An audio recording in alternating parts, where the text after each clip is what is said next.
মৰমৰ ছাত্ৰ ছাত্ৰীসকল, আজিৰ বিষয়টো হ'ল ভাব সম্পৰ্কে আলোচনা। হয়, ইংৰাজী গ্ৰামাৰৰ ভাৰ্ব চেপ্টাৰটো লৈ আজি আলোচনা কৰিম, যিটো চেপ্টাৰ ছাত্ৰ ছাত্ৰীসকলৰ পৰা আদি কৰি সকলোকে খুবেই দৰকাৰ। এইটো লৈ আজি আলোচনা কৰিম। ঠিক আছে, গতিকে প্ৰথমতে আমি জানি ল'ম ভাৰ্ব কি। যদি আমি পঢ়া শুনা কৰি আছোঁ ক্লাছ 6ষ্ঠ শ্ৰেণীৰ পৰা ওপৰৰ যিকোনো শ্ৰেণীৰ পৰা প্ৰতিগৰাকী ব্যক্তিয়ে হয়তো ভাৰ্ব সম্পৰ্কে আমি জানো। কিন্তু তথাপিও বহুত কথা হেৰাই যায়, মনৰ পৰা নাইকিয়া হৈ যায়। গতিকে সেই কথা সৰগত কৰি বিশেষকৈ ছাত্ৰ ছাত্ৰীসকলৰ কথা মনত কৰি আজিৰ ভিডিঅ'টো বনোৱা হৈছে। ভিডিঅ'টোত প্ৰথম আহি গ'লে চেনেলটো ছাবস্ক্ৰাইব কৰিব আৰু ফেচবুক পেজত চালে ফ'ল' মাৰি দিব। এইটো এটা সহজ এটা কথা, যিটো ক'ব লাগে সেই হিচাপত ক'ম। আপোনালোকৰ সঁহাৰিয়ে ভিডিঅ' বনোৱাত সহায়ক হ'বগৈ।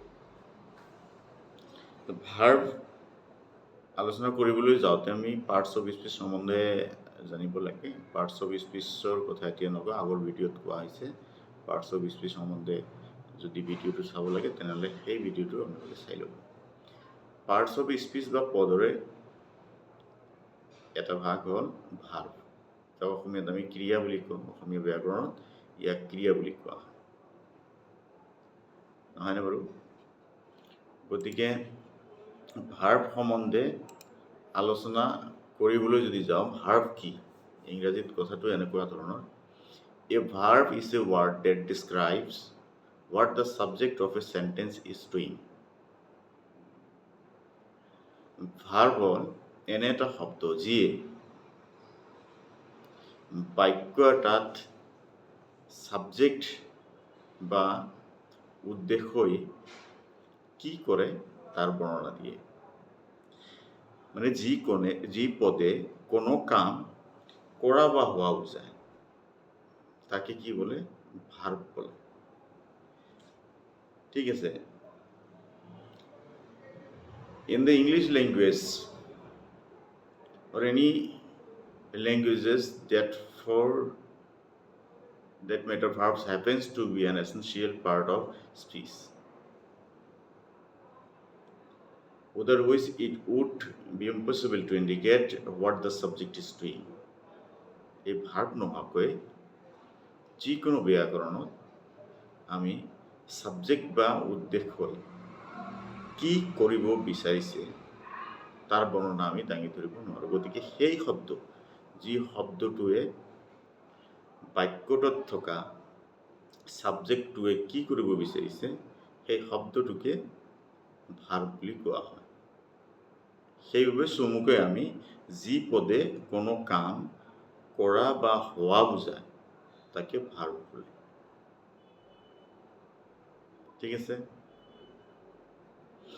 Verbs can indicate physical or mental actions. ভার্বে আমার ফিজিক্যাল বা মেন্টাল অবস্থিতি কথা বর্ণনা করে। Physical and mental actions, occurrences and states of being, এই কথাবোৰ ভাৰ্বে কি বৰ্ণনা কৰে। যেনেকৈ আমি যদি উদাহৰণ দিওঁ, জেৰিফা বিল্ডছ এ হাউচ। ইয়াত জেৰিফা হ'ল ছাবজেক্ট। জেৰিফাই কি কৰিছে তাৰ বৰ্ণনা দিবলৈ গৈ বিল্ড শব্দটো ব্যৱহাৰ হৈছে। এই বিল্ড শব্দটো হ'ল ভাৰ্ব। গতিকে জেৰিফা বিল্ডছ এ হাউচ, বিল্ডে জেৰিফাই কি কৰিছে তাৰ বৰ্ণনা দাঙি ধৰিছে। তেনেকুৱা আৰু এটা চেণ্টেন্স যদি আমি কওঁ, Anita is thinking about horses. অনিতাই কি কৰি আছে? Thinking, is thinking. True love exist, সঁচা ভাল পোৱা অৱস্থান কৰে। গতিকে এনেকুৱা শব্দ, যিবোৰ শব্দই ছাবজেক্টটোৱে কি কৰে, ইয়াৰ physical mental states of actions or occurrences or state of being, এই কথাগুলো প্রকাশ করে তাকে ভার্ব বুলি কোৱা হয়। ঠিক আছে, every sentence must have at least one verb. প্ৰতিটো বাক্যত নিম্নতম এটা ভার্ব থাকিব লাগিবই। যদি ভার্ব না থাকে তেনেহলে সেন্টেন্স নহয়। At the most basic level, a sentence can consist only a single verb. এটা সেন্টেন্স নিম্নতম এটা ভার্ব থাকিব পাৰে, আনকি এটা ভাৰ্বেই এটা বাক্য হ'ব পাৰে। ইম্পাৰেটিভ সেন্টেন্সত যেনেকৈ আমি যদি কওঁ ৰান, ই এটা বাক্য হৈ গ'ল, ইম্পাৰেটিভ সেন্টেন্স হৈ গ'ল। ঠিক আছে, গতিকে এই যে আমি রান বুলি ক'লো, in this example the implies subject is you. আপোনালোকে হয়তো ভাবিব পাৰে ইয়াততো সাবজেক্ট নাই, গতিকে সাবজেক্টে যদি নাই, সাবজেক্টে কি কৰে ইয়াক ব্যাখ্যা কৰিবলৈ যিটো শব্দ, এইটো যদি ভাৰ্ব হয় তাহলে সাবজেক্ট যখন নাই। মনত ৰাখিব লাগিব ইম্পাৰেটিভ সেন্টেন্সত প্ৰতিটো সেন্টেন্সৰ ক্ষেত্ৰত সাবজেক্ট হিচাপে ইউ ব্যৱহাৰ হয়, যিটো উজ্জ্ব থাকে, লুকাই থাকে। ঠিক আছে, গতিকে আমি গম পালো ভার্ব কি। ভার্ব কি? Verb can change from depending on subject, tense, mood and voice. Verb কিন্তু ইয়ার সাবজেক্ট অনুসৰি, টেন্স অনুসৰি, বাক্যৰ মুড অনুসৰি আৰু ভয়েস অনুসৰি কি হয় পৰিৱৰ্তন ঘটে। এনেকে যে পৰিৱৰ্তন ঘটে, verbs can change from depending on subject, tense, mood and voice. This is called conjugation. This is called conjugation. আমি সৰুতে যেতিয়া ইংৰাজী ব্যাকৰণ আমি শিকিছিলোঁ তেতিয়া আমাক কিবা এটা ভাৰ্বেৰে কনজুগেশ্যন কৰিব দিছিল, মনত পৰেনে? তাতে প্ৰথমতে আমি পাৰ্চন লিখিছিলোঁ, first person, second person, third person, তাৰপিছত নাম্বাৰ লিখিছিলোঁ, singular number, plural number. First person singular number অৰ্থাৎ আই বহাই যিটো ভাৰ্ব ধৰা গো ভাৰ্বেৰে কৰিব দিছে, তাতে লিখিছিলোঁ আই গো, প্লুৰেল লিখিছোঁ we go, second person singular লিখিছিলোঁ ইউ গো, প্লুৰাল লিখিছিলোঁ you go, third person singular নাম্বাৰত আমি লিখিছিলোঁ হি, শি, ইট, গোজ, প্লুৰাল নাম্বাৰত লিখিছিলোঁ দে গো। এইটো কনজুগেশ্যন। গতিকে এই কনজুগেশ্যনটো মানে হ'ল ভাৰ্বৰ পৰিৱৰ্তিত ৰূপ, যিটো ডিপেণ্ড কৰে কাৰ ওপৰত? সাবজেক্ট, টেন্স, মুড এণ্ড ভয়েসৰ ওপৰত। বুজি পালোঁ? পাৰা নাই? গতিকে verbs and subject must be agree in number. Verb আৰু সাবজেক্টে নাম্বাৰ অনুসৰি কি কৰিব লাগিব? সন্মত থাকিব লাগিব। If the subject is singular, যদি সাবজেক্টটো সিঙ্গুলাৰ নাম্বাৰ হয়, the verb must also B A singular. যদি সাবজেক্টটো সিঙ্গুলাৰ নাম্বাৰ হয় তেতিয়াহ'লে ভার্বটো সিঙ্গুলার নাম্বার হবে। If the subject is plural, the verb must be plural. Verb to তেতিয়া কি হ'ব? Plural হ'ব। This condition is called subject verb agreement. কথা হ'ল এনেকুৱা, ভাৰ্ব আৰু ভাৰ্ববোৰ আৰু সাবজেক্ট সততে এটা আনটোৰ লগত জড়িত হৈ থাকে, কিহৰ ওপৰত ভিত্তি কৰি? নাম্বাৰৰ ওপৰত ভিত্তি কৰি। Singular number, plural number. তেনেকৈ যদি সাবজেক্টটো সিঙ্গুলাৰ নাম্বাৰ হয় তেনেহ'লে ভাৰ্বটো সিঙ্গুলাৰ হ'ব, আৰু যদি সাবজেক্টটো প্লুৰেল হয় তেতিয়াহ'লে ভাৰ্বটো প্লুৰেল হ'ব। এই কথাখিনিকে কি কোৱা হয়? সাবজেক্ট ভাৰ্ব এগ্ৰিমেণ্ট বুলি কোৱা হয়। ইংৰাজী গ্ৰামাৰৰ এইটো এটা টপিকছ হয়। এই টপিকছটো মনত ৰাখিবলৈ বহুতে হয়তো আমি এই চিম্পল কথাখিনি হয়তো আমাৰ মনত নাথাকে বা নাজানিবও পাৰোঁ, গতিকে সেই হিচাপে এই কথাটো কোৱা হয়। তোমালোকৰ প্ৰশ্ন যদি এনেকৈ what do you mean by subject verb agreement, তেতিয়া আমি ক'ব লাগিব কি? Verbs and subjects must agree in number. If the subject is singular, the verb must also be singular. Similarly, if the subject is plural, the verb must be plural. This is called subject verb agreement. Okay? এইটো বুজাৰ কাৰণে এটা সহজ মই উদাহৰণ দিছোঁ।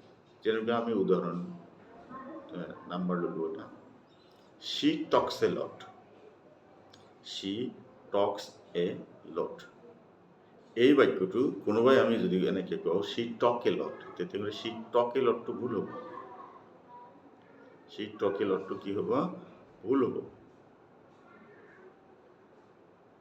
ঠিক আছে এই কাৰণত মনত কৰিব লাগিব কোন কথাটো যেহেতু সেন্টেন্সটো সিম্পল প্ৰেজেন্ট টেন্সৰ থাৰ্ড পাৰ্সন সিঙ্গুলাৰ নাম্বাৰৰ সাবজেক্ট বিলাকৰ ভাৰ্বৰ সৈতে এছ বা ইএছ যোগ হয় সেইকাৰণে ইয়াত শি যেহেতু থাৰ্ড পাৰ্সন সিঙ্গুলাৰ নাম্বাৰ ইয়াৰ ভাৰ্ব আছিল টক ইয়াৰ লগত এছ যোগ হৈছে শি টক্স এ লট ওকে ঠিক তেনেকে we talk A lot we talk A lot এইটোৰ ক্ষেত্ৰত কিন্তু আমি ভুলক্ৰমে যদি লিখো উই টক্স এ লট তেতিয়া কিন্তু ভুল হ'ব ঠিক আছে এই যে এইটোকে কোৱা হয় সাবজেক্ট ভাৰ্ব এগ্ৰিমেণ্ট এইখিনিত আমাৰ বহু তলৰ খাপৰ শ্ৰেণীৰ ছাত্ৰ ছাত্ৰীবিলাকৰ ভুল বুজাৰ কাৰণে এইখিনি লিখোতে কিন্তু ভুল হৈ যায় আৰু এইটো আমি পিছত গৈ বহুত ল'ৰা ছোৱালী পৰৱৰ্তী উচ্চ স্তৰৰ ক্লাছ পৰ্যন্ত এই ভুলটো থাকি যায় বহুতে আকৌ নজনাকৈ আজিৰ দিনলৈকেও হয়তো চলি আছে ঠিক আছে verb related to tense verb কাৰ লগত সম্পৰ্কিত টেন্সৰ লগত verb are also conjugate based on tense verb টেন্সৰ ওপৰত ভিত্তি কৰি কনজুগেট কৰা হয় গতিকে টেন্সটো আমি জানো তিনিটা there are three main tenses in English first that means ফাৰ্স্টে কি কৰে an action has taken place যেটো কাম ইতিমধ্যে হৈছে present an action is taking place বর্তমানে যেটো কাম হৈ আছে future an action will take place যেটো কাম আগলে হ'ব each tense has a simple progressive perfect and perfect progressive aspects with its own rules for conjugation এই টেন্স প্রতিটো টেন্সৰ আকৌ চাৰিটাকে ভাগ থাকে যে আমি কওঁ সিম্পল টেন্সৰ এটা কনজুগেশ্যন হ'ব progressive বা continuous টেন্সৰ এটা কনজুগেশ্যন হ'ব পাৰফেক্ট টেন্সৰ এটা কনজুগেশ্যন হ'ব পাৰফেক্ট progressive বা continuous টেন্সৰ এটা কনজুগেশ্যন হ'ব যেটো আমি সকলোৱে জানো তথাপি এবাৰ মনত পেলাই দিছো যদি সেন্টেন্সটো সিম্পল হয় সিম্পল প্ৰেজেন্ট টেন্সৰ ক্ষেত্ৰত কৈছো তেনেহ'লে কনজুগেশ্যন হ'ব I go we go go verb ধৰিছো I go, we go, you go, he, she, it goes, they go. It is simple present tense. এতিয়া মনত পৰিছে কনজুগেশ্যনটো বাকিখিনি মই নকওঁ ঠিক তেনেকৈ progressive বা continuous tense কি হ'ব I am going, we are going, you are going, he, she, it is going, they are going. ঠিক তেনেকৈ perfect tense কি হ'ব I have gone, we have gone, you have gone, he, she, it has gone, they have gone. মনত পৰিছে বস্তুটো গতিকে ভিডিঅ'টো দীঘল কৰি লাভ নাই বাকীখিনি বস্তু আমি গমেই পাম হয় নাই the forms of verb takes in each aspect depend on the subject and on whether the verb is regular or irregular ঠিক আছে গতিকে ইয়াত আমি এইখিনি বস্তু গম পালো সাবজেক্ট ভার্ব রিলেশনশিপ ভার্বে সাবজেক্টটোৱে কি কৰিব বিচাৰিছে বা কি কৰিছে তাৰে বৰ্ণনা দাঙি ধৰে যিটো শব্দই সেন্টেন্সটোৰ সাবজেক্টটোৱে কি কথা কি কৰিব তাৰে বৰ্ণনা দাঙি ধৰে তাকে কি কয় ভার্ব বুলি কয় ঠিক তেনেকৈ the mood of a verb indicates the tone and intention of a sentence ভাৰ্বটোৰ যে মুড থাকিব এই মুডটোৱে সেন্টেন্সটোৰ ইন্টেনশনটো বা মুডটোক বৰ্ণনা কৰে গতিকে মুড কি মুড কেই প্ৰকাৰৰ There are 5 grammatical moods in English. Englishত 5টা grammatical মুড পোৱা যায় থৰতে কথাখিনি কৈ দিছোঁ প্ৰথমটো কোৱা হয় ইণ্ডিকেটিভ মুড ইণ্ডিকেটিভ মুডৰ ফাংচন হ'ল এক্সপ্ৰেছ এ ফেক্ট যেনেকুৱা এক্সাম্পল এটা দিছোঁ টনি লাইকছ চকলেট এইটো ইণ্ডিকেটিভ টনিয়ে কি ভাল পায় চকলেট ভাল পায় ইণ্ডিকেশ্যন এটা দিয়া হৈছে গতিকে ইণ্ডিকেটিভ মুড ইয়াত ফেক্ট এক্সপ্ৰেছ কৰা হৈছে টনিয়ে কি ভাল পায় তাৰ বৰ্ণনা দিয়া হৈছে ফাৰ্ষ্ট মুড হ'ল ইণ্ডিকেটিভ মুড সেকেন্ড হ'ল ইম্পাৰেটিভ মুড ইম্পাৰেটিভ মুডৰ ফাংচনটো হ'ল এক্সপ্ৰেছ এ কমাণ্ড অৰ এ ৰিকুৱেষ্ট এক্সপ্ৰেছ এ কমাণ্ড অৰ ৰিকুৱেষ্ট যেনেকৈ এটা এক্সাম্পল যদি লওঁ ৱাছ দ্য ডিছেছ ইয়াত এটা কমাণ্ড দিয়া হৈছে বা অৰ্ডাৰ দিয়া হৈছে ৱাছ দ্য ডিছেছ সেইকাৰণে ইয়াৰ ইণ্ডিকেশ্যনটো যিহেতু কি আছে অৰ্ডাৰ বা কমাণ্ড বুজুৱাইছে গতিকে এইটোৰ মুডটো হ'ল কি imperative mood next interrogative mood interrogative মুডৰ ফাংচন হ'ল ask a question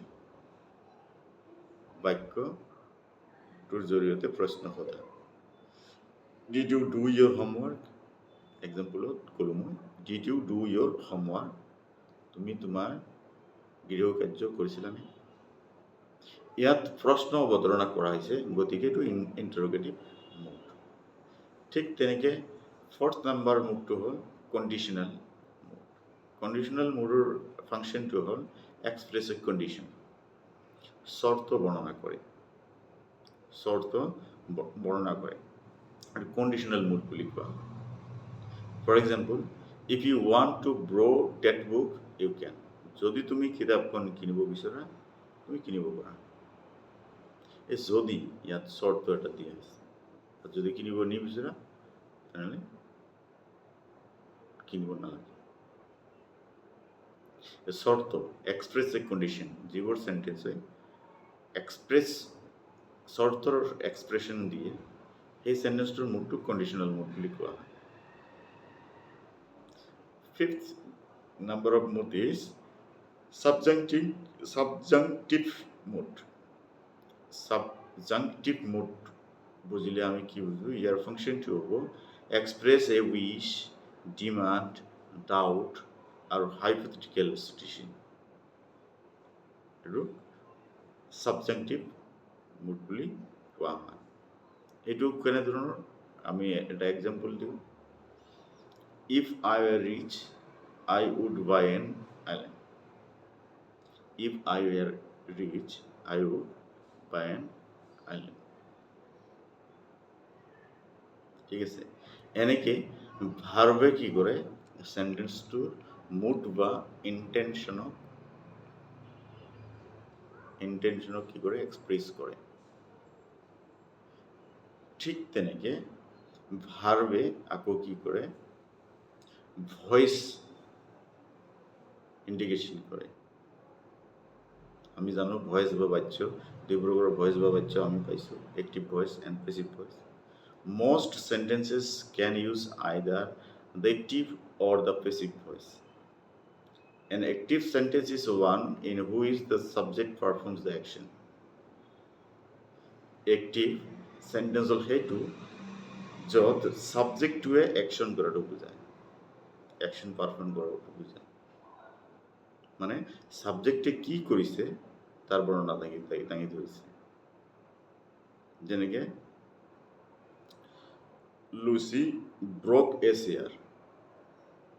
Lucy broke a chair. লুচিয়ে কি কৰিছে তাৰ বৰ্ণনা ব্ৰকৰ জৰিয়তে দিয়া হৈছে গতিকে এইটো এক্টিভ সেন্টেন্স ঠিক তেনেকৈ the passive sentence is one in which subject is acted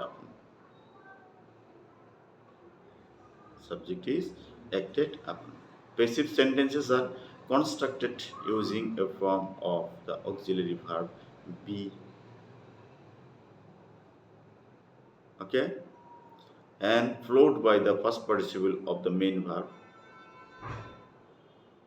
passive sentence বোৰ সদায় গঠিত হয় auxiliary verb ৰ সহযোগত আৰু মূল ভাৰ্বটো সদায় ফাৰ্ষ্ট পাৰ্টিচিপল ফৰ্মত থাকে auxiliary verb মনত আছে নে am is আৰু was were আৰু ফাৰ্ষ্ট পাৰ্টিচিপল হ'ল সেইবিলাক go when gone এই গানটো হ'ল first participle eat ate eaten, take took taken, third two.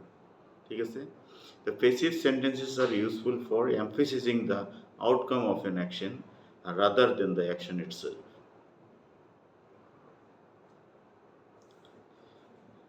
গতিকে আমি পালো ভার্বে কি করে বাচ্যৰ লগত সম্পৰ্কিত হৈ থাকে, হয় নাই? যে পেচিভ চেণ্টেন্স এটাৰ এক্সাম্পল দিবলৈ পাহৰিলোঁ মই, দি দিওঁ। এ চেয়াৰ ৱাজ ব্ৰকেন বাই লুচি, সেই আগৰ চেণ্টেন্সটো বাই লুচি। এ চেয়াৰ ৱাজ ব্ৰকেন বাই লুচি। ঠিক আছে? ভাৰ্বৰ আৰু এটা বস্তু ক'বলৈ গৈছোঁ মই, পাৰ্টিচিপেলছ। এই ভাৰ্বৰ পৰা পাৰ্টিচিপেলবোৰ গঠন হয়। Participles are formed from verbs. Participles are formed from verbs. Mainly there are two types of participles. First is past participles and the second is present participle. Past participles are typically used in combination with an auxiliary verb. That means have, has, had. For perfect tenses, connecting a first action or event to a later time. Past participles are typically formed by adding the suffix ed. For example, play, played, work, worked. First participle. Past participle বিলাক কিছুমান auxiliary সৈতে যোগ হয়। auxiliary verbৰ সৈতে যোগ হয়, যেটো perfect tense generally use হয়। আনহাতে present participles are used for continuous tenses। আৰু present participle বোৰ সদায় continuous tense ব্যৱহাৰ হয়। ই কি কৰে? describing an action that is ongoing। ই actionটো বৰ্তমানে যে চলি আছে তাৰ বৰ্ণনা দিওঁতে ব্যৱহাৰ হয়। They are formed by adding the suffix ing। যেনেকুৱা go plus ing going, হয় না? ঠিক তেনেকুৱা participles are used as adjectives, যেনেকে running shoes। আমি যেতিয়া ভার্ব সম্পর্কে আলোচনা কৰোঁ বা ভাৰ্ব সম্পৰ্কে যেতিয়া আমি আলোচনা কৰোঁ বা পঢ়িবলৈ যাওঁ, লিখিবলৈ যাওঁ, তেতিয়া কিছুমান কমন মিষ্টেক আমাৰ হয়। কিছুমান কি হয়? কমন মিষ্টেক হয়। এই কমন মিষ্টেকবোৰ ফিক্স কৰিবলৈ হ'লে আমি ভাৰ্বৰ বিভিন্ন ধৰণবোৰ জানিব লাগিব। ভাৰ্বৰ কি জানিব লাগিব? বিভিন্ন ধৰণবোৰ জানিব লাগিব, প্ৰকাৰবোৰ জানিব লাগিব। প্ৰথম প্ৰকাৰটো মই কম regular and irregular verbs. Regular verb আৰু irregular verb. Regular verbs follow the standard conjugation rules for English verbs. Most verbs are regular. Regular verbs বিলাকে বেছিভাগে কি কৰে? Standard conjugation rule flow করে। A verb is considered regular if its simple past and past participle are formed by adding the suffix ed. কথাখিনি বুজি পালে? Regular ভাৰ্ববোৰ হ'ল সেই ভাৰ্ব যি ভাৰ্ববোৰৰ first and first participle and first ফৰ্মত গৈ ইডি ছাফিক্সটো যোগ হয়। যেনেকৈ প্লে, প্লেড,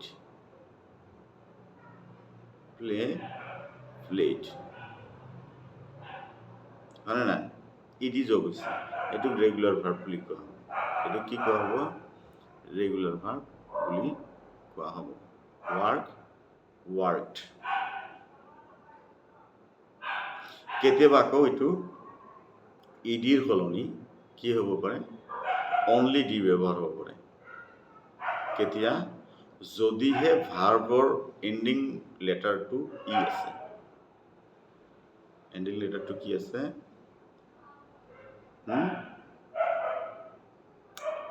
ই আছে, তেতিয়া আকৌ ইডি যোগ নহয় ডি যোগ হ'ব, ডি ছাফিক্সটোহে কেৱল যোগ হ'ব। এনেকুৱা ভাৰ্বৰ কি ৰেগুলাৰ ভাৰ্ব বুলি কোৱা হয়। যেনেকুৱা finish finished, work worked, play played.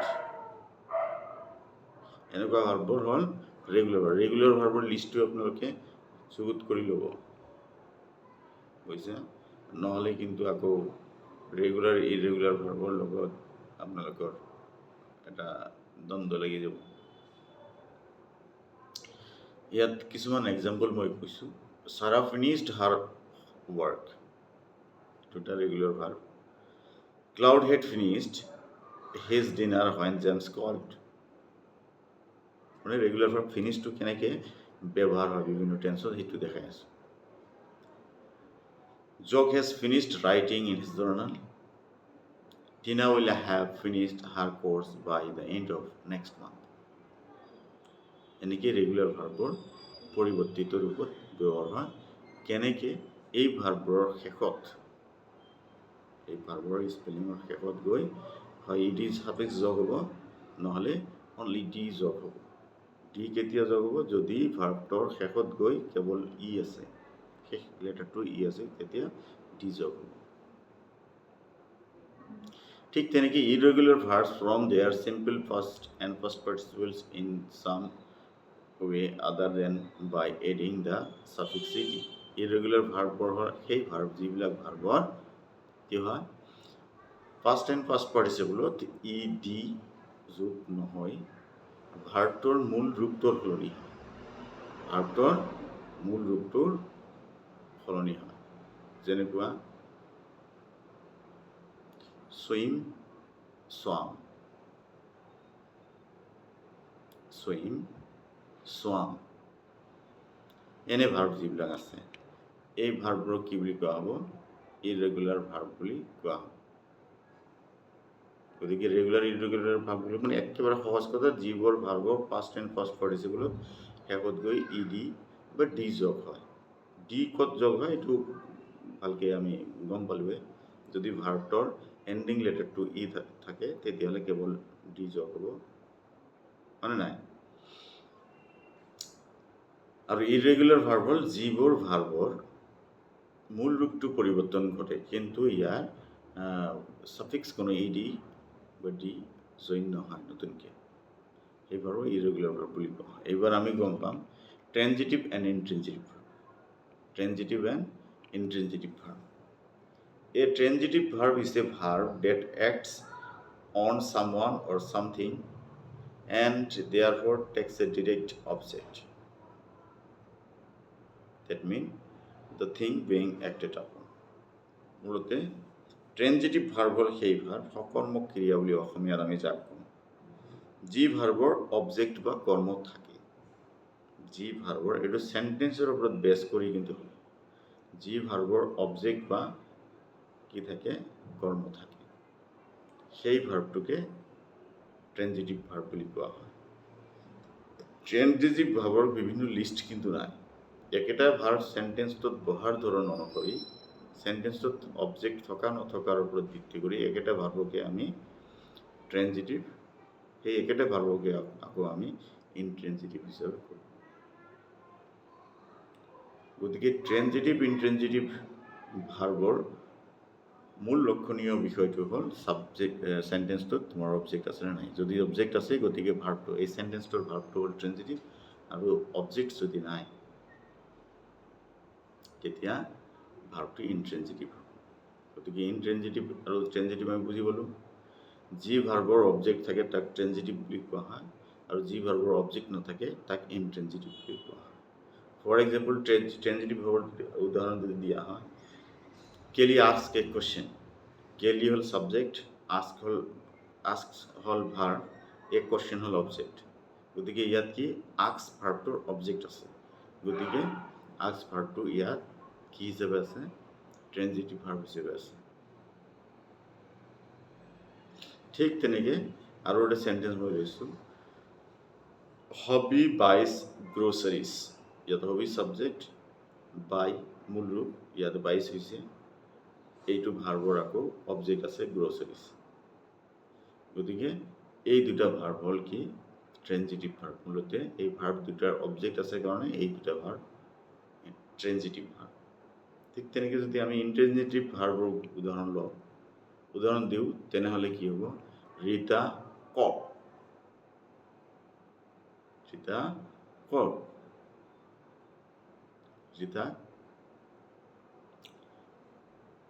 Rita COP কাহিছিল, Rita COP loudly, Rita COP on মি।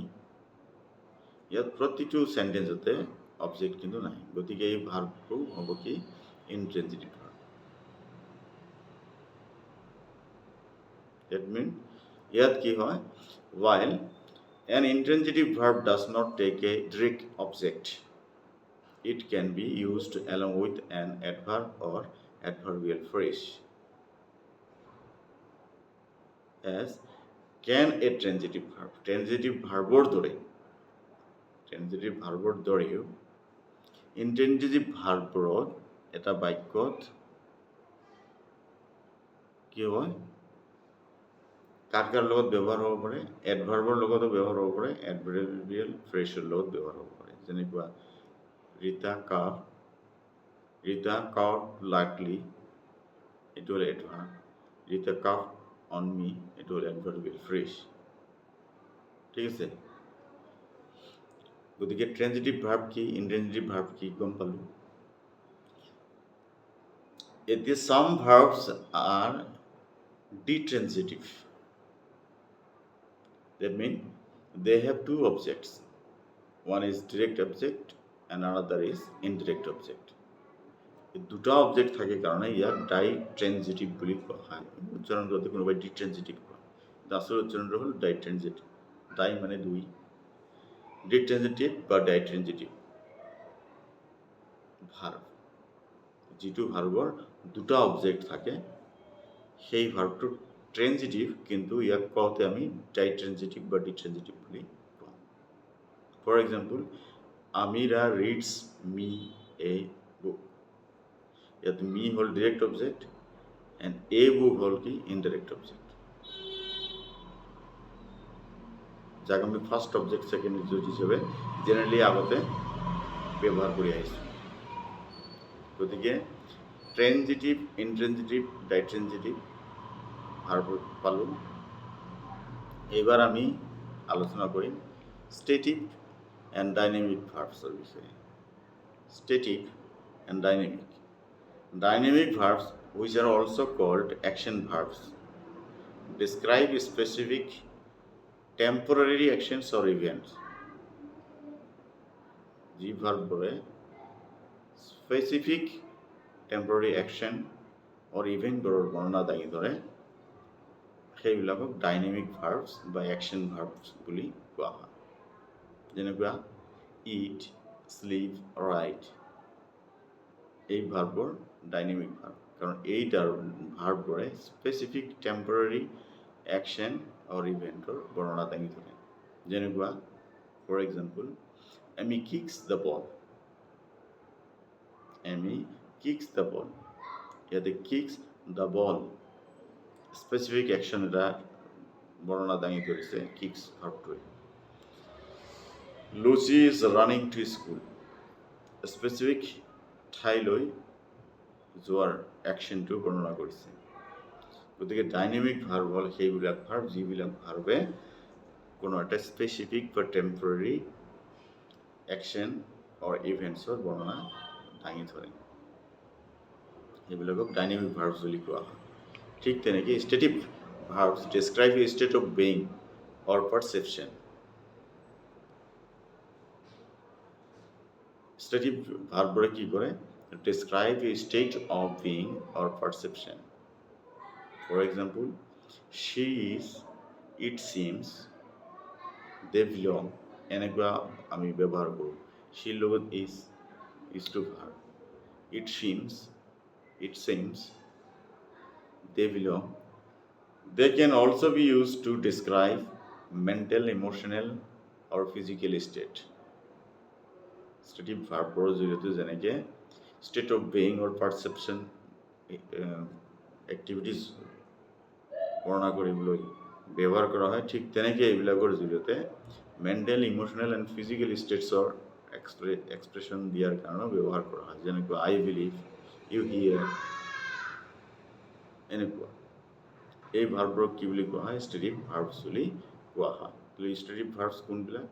যি ভাৰ্বৰে সেন্টেন্সটো state of being or perception or describes a mental, emotional or physical state are called stative verbs. Stative verbs are typically used for a state of being that is general or unchanging, so they can't be used in the progressive continuous tense. Stative verb কোনো continuous টেন্সত সেইকাৰণে ব্যৱহাৰ কৰিব নোৱাৰি। মনত পৰিছে, কিছুমান verb আছে যিবিলাক ভাৰ্বৰ লগত আমি কওঁ যে ING নহয়, মানে সেইবিলাকৰ প্ৰেজেণ্ট পাৰ্টিচিপল নহয়, সেই ভাৰ্বৰ ষ্টেটিভ ভাৰ্বছ। ঠিক আছে, যেনেকুৱা for example, Carl believes in himself. কিন্তু এইটো এনেকৈ আমি লিখিব নোৱাৰোঁ, Carl is believing in himself, এনেকৈ কিন্তু লিখিব নোৱাৰোঁ। ঠিক আছে, গতিকে ষ্টেটিভ ভাৰ্ব পালোঁ, ডাইনামিক ভাৰ্ব পালোঁ। এতিয়া নেক্সট আমি কি ভাৰ্ব পাম? Linking verb. Linking verbs. Linking ভাৰ্ববিলাকক পপুলাৰ ভাৰ্ব বুলিও কোৱা হয়। A linking verb connects the subject of a sentence with a subject complement. এটা লিংকিং ভার্বে নাইবা এটা কপুলার or লিংকিং ভার্বে সাবজেক্টৰ সেন্টেন্সটোৰ সাবজেক্টৰ লগত সাবজেক্ট সাপ্লিমেণ্টক কি কৰে? কানেক্ট কৰে। এই সাবজেক্ট সাপ্লিমেণ্ট কি হ'ব পাৰে? That means a noun or adjective that describes it. এটা নাউন হ'ব পাৰে সেইটো সাবজেক্ট কমপ্লিমেণ্টটো, নাইবা এটা এডজেক্টিভ হ'ব পাৰে যিটো ইয়াক বৰ্ণনা কৰে। কমন লিংকিং ভাৰ্ব যিবিলাক আছে সেইবিলাকৰ ভিতৰত আমি বি, চিম, বিকাম, ফিল, এইকেইটা আমি ক'ব পাৰোঁ। Common linking verbs include the verbs be, seem, become and feel. For example, Fiery is proud. The pillow feels soft. Most এনেকুৱা ধৰণে ব্যৱহাৰ কৰা হয়। Most linking verbs can also be used as action verbs. বেছিভাগ linking ভাৰ্বছকে আমি আকৌ action verb হিচাপেও ব্যৱহাৰ কৰিব পাৰোঁ। গতিকে লিংকিং ভাৰ্বটো বুজি পালানে? আৰু এবাৰ কৈছোঁ, লিংকিং ভাৰ্ব যাক আমি পপুলাৰ ভাৰ্ব বুলিও কওঁ, সেইটো হ'ল সেই ভাৰ্ব যি ভাৰ্বে সাবজেক্ট, বাক্যৰ সাবজেক্টক ইয়াৰ সাবজেক্ট কমপ্লিমেণ্টৰ লগত সংযোগ কৰে। এই সাবজেক্ট কমপ্লিমেণ্ট মানে সেই কমপ্লিমেণ্ট ৱাৰ্ডটো কি হ'ব পাৰে? এটা নাউন হ'ব পাৰে নাইবা এটা এডজেক্টিভ হ'ব পাৰে, যি নাউন বা এডজেক্টিভে বাক্যটোৰ বৰ্ণনা দাঙি ধৰিছে। সেই হিচাপত কমন লিংকিং ভাৰ্ববোৰ হ'ল be verb, seem verb, become verb and feel verb. কিন্তু ফাইৰি ইজ প্ৰাউড, এইটোতো লিংকিং ভাৰ্ব। ঠিক আছে, ইয়াত প্ৰাউডটো এটা adjective. The pillow is soft, pillow is soft.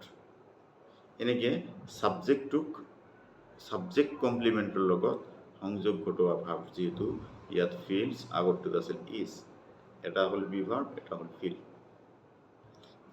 এই ভাৰ্ববোৰ যিবোৰ ভাৰ্বে এনেকৈ সাবজেক্ট এণ্ড সাবজেক্ট কমপ্লিমেণ্টছক কানেক্ট কৰে সেইবিলাকক লিংকিং ভাৰ্ব বুলি কোৱা হয়। সেইবিলাকক কি বুলি কোৱা হয়? Linking verb.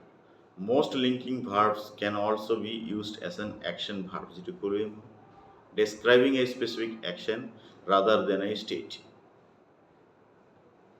লিংকিং ভাৰ্ববিলাক কেতিয়াবা আমি অ্যাকশন ভাৰ্ব হিচাপে ব্যৱহাৰ কৰিব পাৰোঁ, যিয়ে কোনো স্পেচিফিক এটা অ্যাকশন, কোনোটা অবস্থানৰ বাহিৰে, অৱস্থিতিৰ বাহিৰে স্পেচিফিক অ্যাকশন এটাক যদি বৰ্ণনা কৰে, তেতিয়া আমি এইটো এই লিংকিং ভাৰ্বটো অ্যাকশন ভাৰ্ব হিচাপে ব্যৱহাৰ কৰিব পাৰোঁ।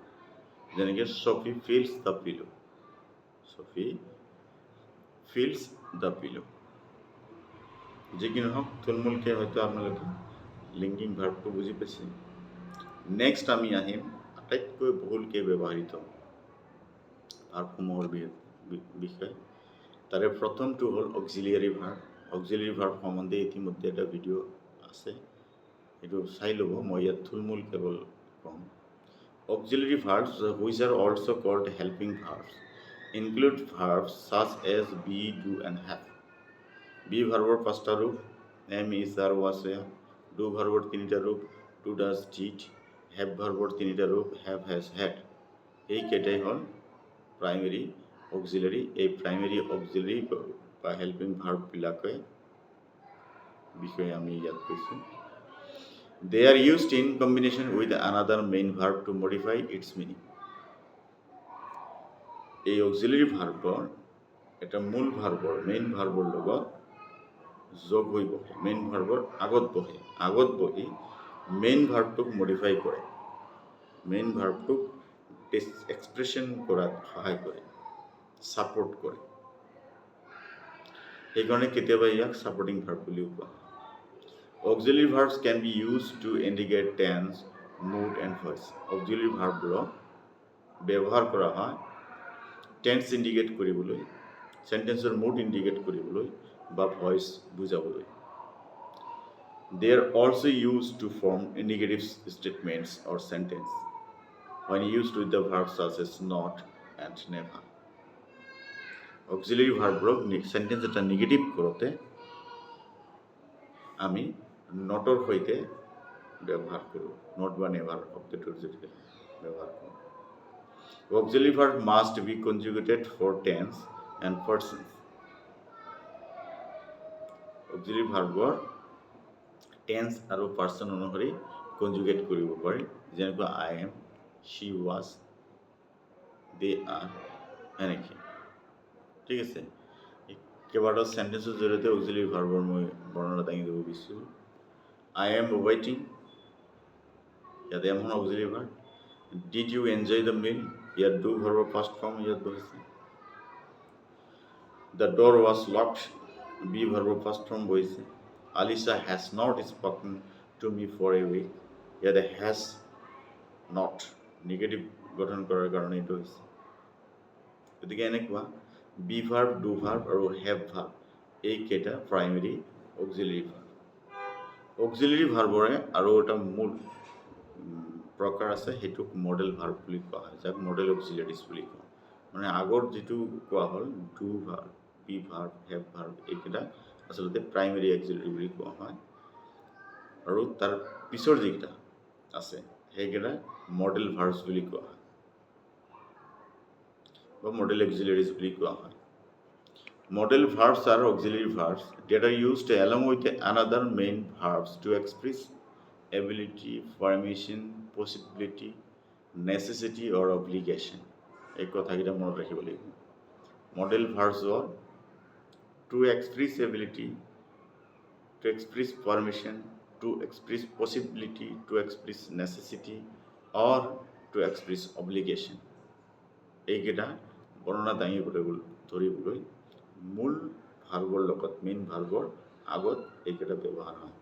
The main model verbs are can, could, may, might, must, would, shall, should, will, would, etc. Model verbs do not change form। Modal ভাৰ্ববোৰৰ কিন্তু মূল ভাৰ্ববিলাকৰ নিচিনাকৈ ফৰ্ম চেঞ্জ নহয়, যি যেনেকৈ আছে তেনেকৈ বহিব। For example, I can read Arabic and Hebrew, ইয়াত কি বুজাইছে? এবিলিটি বুজাইছে, সেইকাৰণে কেন ব্যৱহাৰ হৈছে।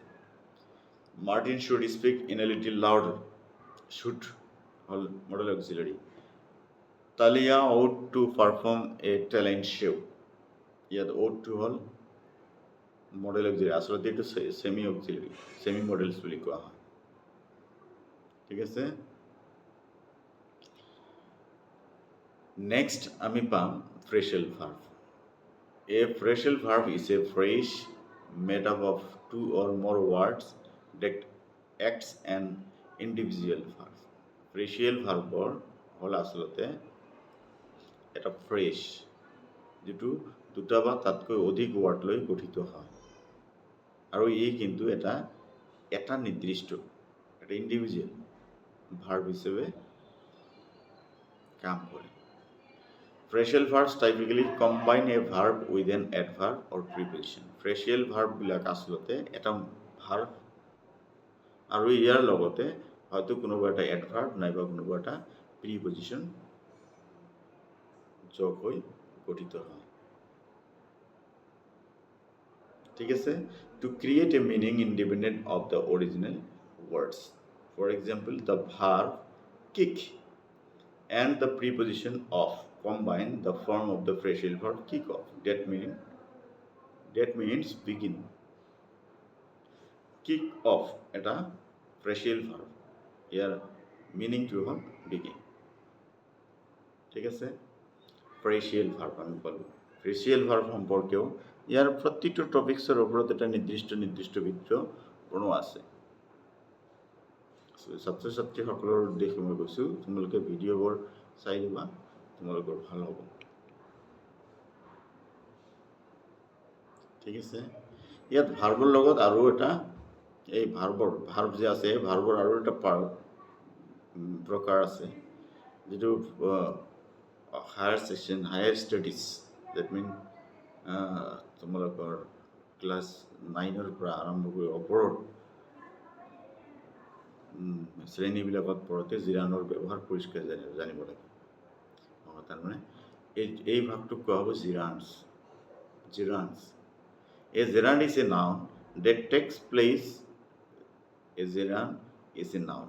Gerund হ'ল এটা noun যিটো takes the present participle. That means ভাৰ্বৰ লগত ing যোগ কৰি form of a verb.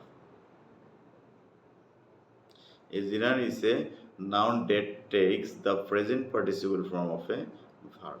Gerunds typically describe the same action as the verb from which they are formed.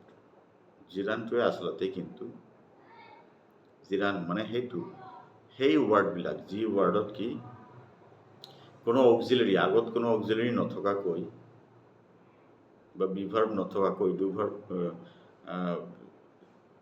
নথকাকৈ হেল্পিং ভাৰ্ব নথকাকৈ যি ভাৰ্বটোৰ লগত ing যোগ হৈ আছে সেইটো জিৰাণ সেইটো কি জিৰাণ ঠিক আছে এই জিৰাণে কিন্তু আকৌ মূল যিটো ভাৰ্ব আছে মূল ভাৰ্বটোৰ একশ্যনটোৱে কিন্তু ডেছক্ৰাইব কৰে যি ভাৰ্বৰ লগত গঠিত হৈছে যি ভাৰ্বৰ লগত ing যোগ হৈ গঠিত হৈছে জিৰাণটো একে অৰ্থটো প্ৰকাশ কৰে যেনেকুৱা ইটিং ইট প্লাছ ing ইটিঙৰ আগত কিন্তু কোনো নাই ইয়াত এই সেন্টেন্সটো eating fruits and vegetable is good for you. ইয়াতে ইটিংটো হ'ল এটা জিৰাণ ইটিংটো এটা জিৰাণ সম্পৰ্কে এটা ধুনীয়া ভিডিঅ' আছে এইটো চাই লওঁ দুটা আমাৰ 1 ঘণ্টাৰ এটা ভিডিঅ' আছে এইটো চাই ল'লে জিৰাণ সম্পৰ্কে ধাৰণাটো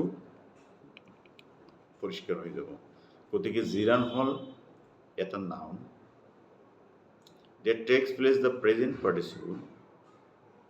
That means ing form of the verb. Verb ing formত ব্যৱহৃত হোৱা এটা নাউন জিৰাণ বুলি কোৱা হয় যেনেকুৱা ইটিং ৰানিং মানে ইয়াৰ আগত কোনো অক্সিলাৰী নাথাকিব ঠিক আছে এটোকে জিৰাণ বুলি কোৱা হয় বুজি গ'লো গতিকে ইয়াত আমি যিকেইটা ভাৰ্বৰ কথা আলোচনা কৰিলোঁ এইটো কিন্তু আচলতে টাপ পৰ্যায়ৰ আছিল এই ভাৰ্বৰ সেকেন্ড এটা ভিডিঅ' আছে যিটো ক্লাছ 5 পৰা ক্লাছ দ্বাদশ শ্ৰেণীলৈকে 12 লৈকে 5 to 12 লৈকে ছাত্ৰ ছাত্ৰীসকলৰ কাৰণে খুব উপযোগী ভাৰ্বৰ সেকেন্ড পাৰ্টৰ যিটো ভিডিঅ' আহিব সেইটো হ'ব ঠিক আছে ধন্যবাদ আজিৰ ভিডিঅ'টো ইয়াতে সমাপ্ত কৰিছোঁ টপিকছ ৱাইজ যিহেতু ভিডিঅ' কৰা হয় সেইকাৰণে ভিডিঅ'বিলাক অলপ দীঘল হয়।